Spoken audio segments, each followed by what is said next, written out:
couple weeks ago, I did a video about how Frank Warren, the man who's been criticizing Eddie Hearn's business association with StubHub for several years now, I did a video where I talked about the fact that Warren is now promoting an event on December 1st, Wilder Fury, or co-promoting an event for which the tickets are being sold by, guess who? StubHub. He's been taking this apparent moral stance against StubHub for so long now and using it as a stick to beat Eddie Hearn with, accusing Hearn of conning the fans and ripping off the public.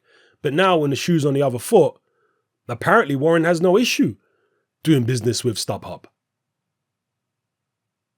His moral compass and code of ethics have gone missing all of a sudden.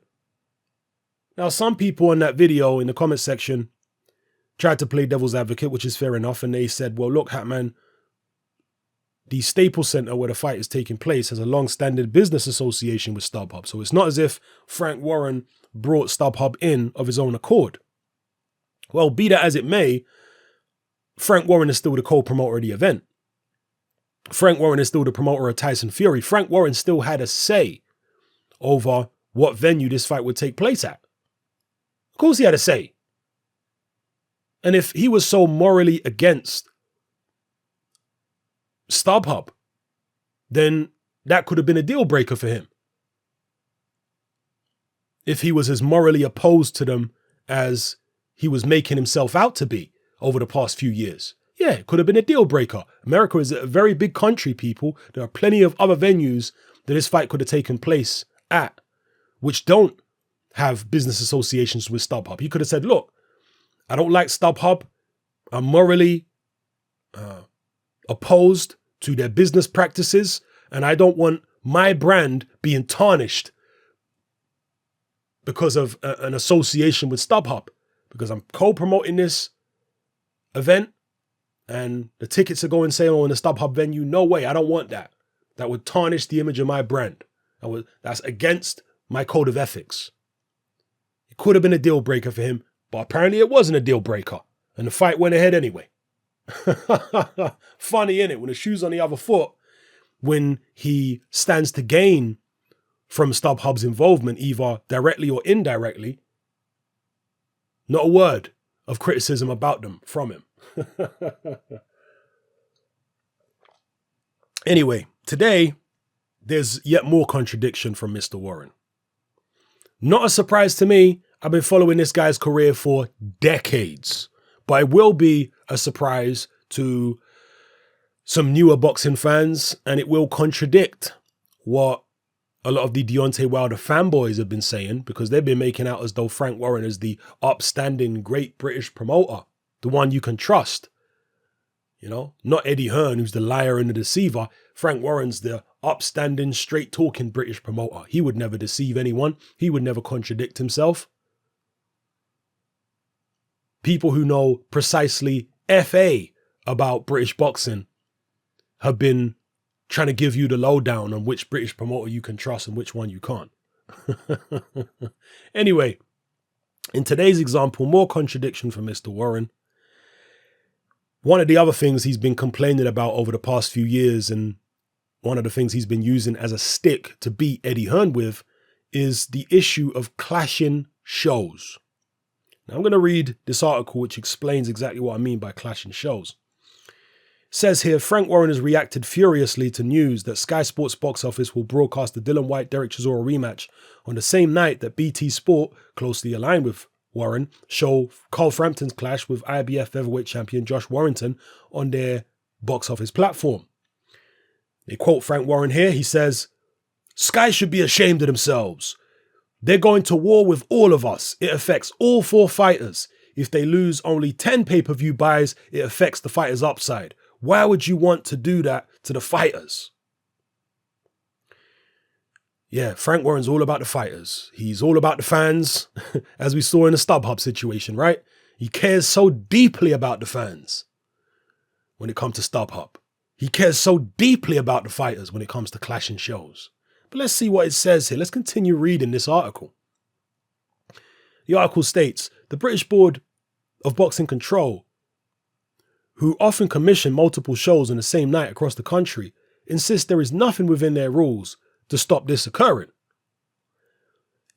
They now quote they now quote the board general secretary, Robert Smith of the British Board of Boxing Control. He says, there was a rule many years ago that prevented shows from happening within close proximity to each other on the same night. But Frank Warren got that rule overturned before I was at the board. I believe it was in the 1980s. People, you could not make this stuff up. Contradictions like that, hypocrisy like that is so outrageous. It's so outlandish. As I just said, you couldn't make it up. The very man who is the biggest critic of clashing shows, the very man who's been accusing Eddie Hearn of being, discourteous and acting like Hearn should know better than to put his shows in the same night as my shows. He should show the fans and the boxers some courtesy and respect. This is how he's been carrying on. The man who's been saying all that for years, according to the British board, was the very man who brought the situation about, who had the rule removed which prevented shows from clashing.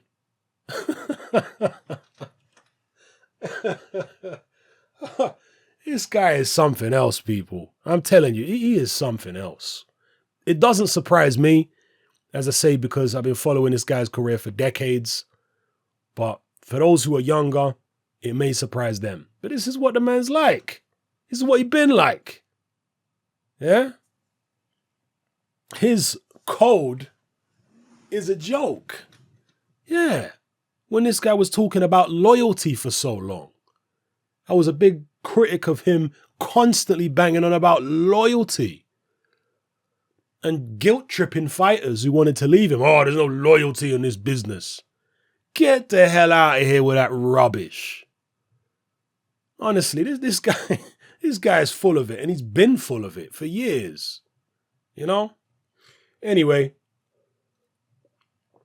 let me drink some water and take some cough medicine, people. I feel like I'm about to break out into another coughing fit here. Gradually recovering from this illness, but it's taking its sweet time. Let me know how you feel about everything I talked about in this video in the comment section below.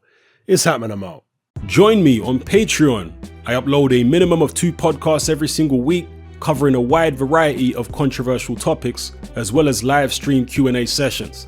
Take a look on screen right now at some of the podcasts I've produced so far. For just $3 a month, the equivalent of about £2 a month, you get access to all my new podcasts and my entire back catalogue of past podcasts, including my popular Confessions of a Nightclub Bouncer series. You can listen on your computer or on your smartphone or tablet by downloading the Patreon app from the Google Play Store or the App Store for free. The Patreon app also allows you to download each podcast in MP3.